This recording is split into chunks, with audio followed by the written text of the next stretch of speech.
Welcome to the Thoughtful Leader podcast. My name is Ben Brearley. I'm a leadership coach and the founder of Thoughtful Leader. The Thoughtful Leader podcast is all about short, sharp leadership advice because thoughtful leadership is good leadership. Welcome to episode 340 of the Thoughtful Leader podcast. In this episode, I'm going to be talking about self-interest, and I'm going to ask you a provocative question. How self-interested are you? Now, the reason I ask this is because self-interest, in my view, is one of the most common things that will destroy leadership. So let's get into this topic right now.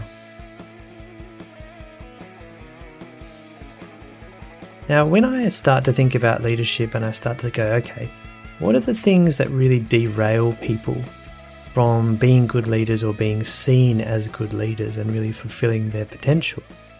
And the number one for me that comes up time and time again is this issue of self-interest or being self-interested. So essentially it means, thinking about your own goals or what you want to achieve or your own situation more than the other people around you in your team, for example. So this for me is super damaging. I remember years ago I was in a consulting company and I was working for one of the senior partners there.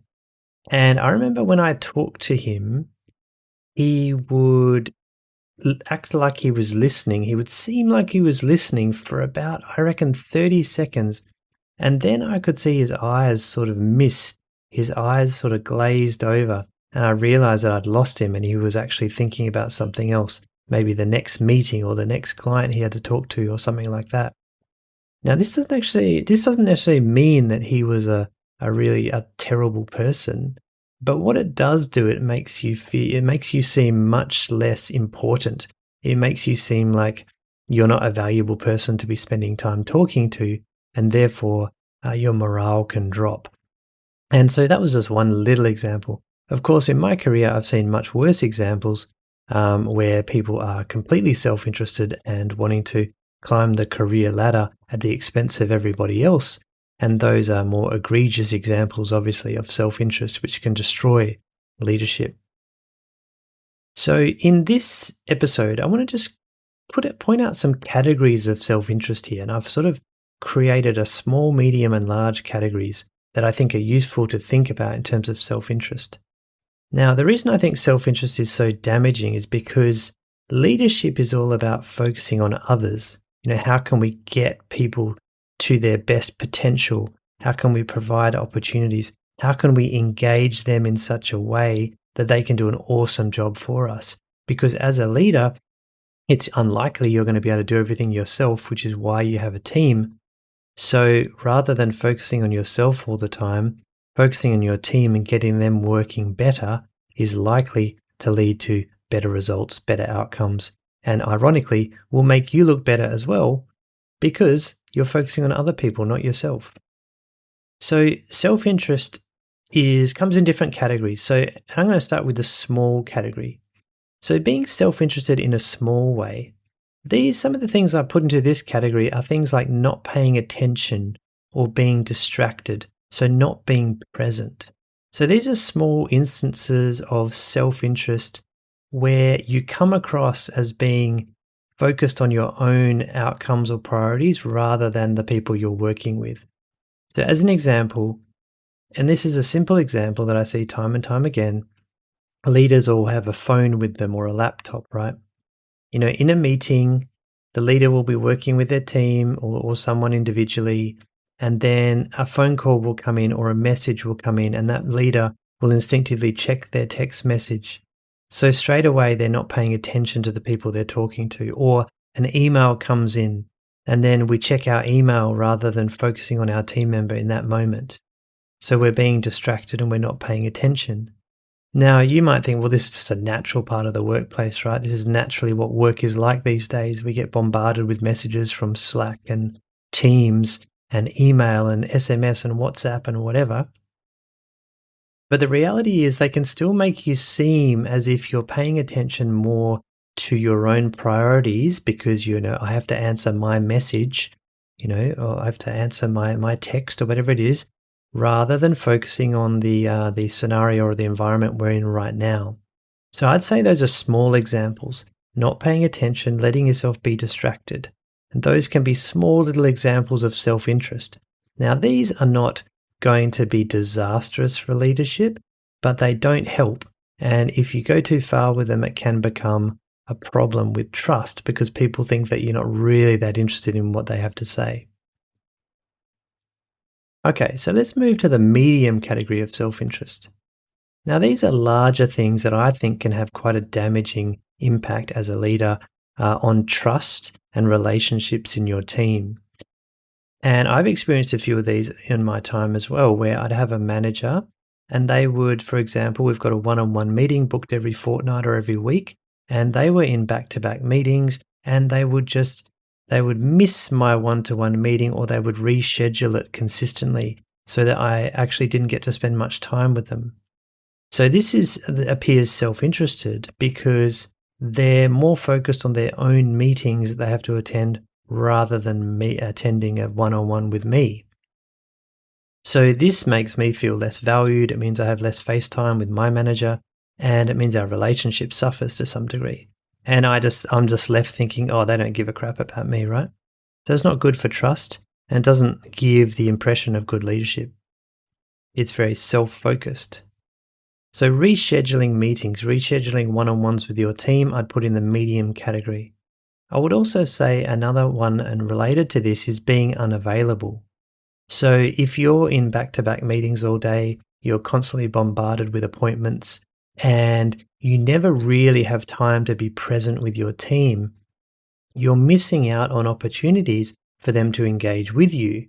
And being absent over the long term can really make people think, well, they're not really making an effort to be present with us in the team. They're just doing their own thing. And while most team members, I think, can understand and appreciate that leaders are actually busy, I do think that over time, this really still erodes trust because people start to think, initially they might start to think, oh yeah, I know they're busy. Okay, they've got meetings, I get it. But over time, they start to think, okay, they're busy, but they're always busy. And they have never, ever spent the time or effort to try to be available for me and the team. And over time, you start to go, is that just busyness or is that just actually self-interest? And that's what I mean by the missed opportunities that they're having there. And another in the medium category I'd put in here is not focusing on career development or providing opportunities for team members. So one of the best ways in my experience to engage team members to help them feel more motivated is to work with them on their career development. Like, okay, where do they want to get to? What do they want to do? Do they want to be in a leadership role? Do they want to move into some sort of specialist role? Whatever it might be. They will need a variety of skills and experiences to be able to get to where they want to go. And one of the best ways you can aid your team in getting to those places where they want to go is to provide work opportunities that help them develop the skills and experience that they need to get to where they want to go. So this is where your one-on-ones and your individual time with your team members becomes really important. So when you can focus on that career development, it just shows that you're interested in their development and investing time and effort into them to get them to where they want to go. And there's nothing that will, in my experience, make team members want to help you and support you as a leader than when you show that effort to help them get to where they want to go. So the opposite of self-interest is focusing on career development or opportunities for work development. Now, if you're in a medium category of self-interest, going back to that again, you would not think about career development. You don't talk to your team about development opportunities. You just get them to do their day job and that's all you do. And I think that's a medium level of self-interest because once again, you're missing opportunities.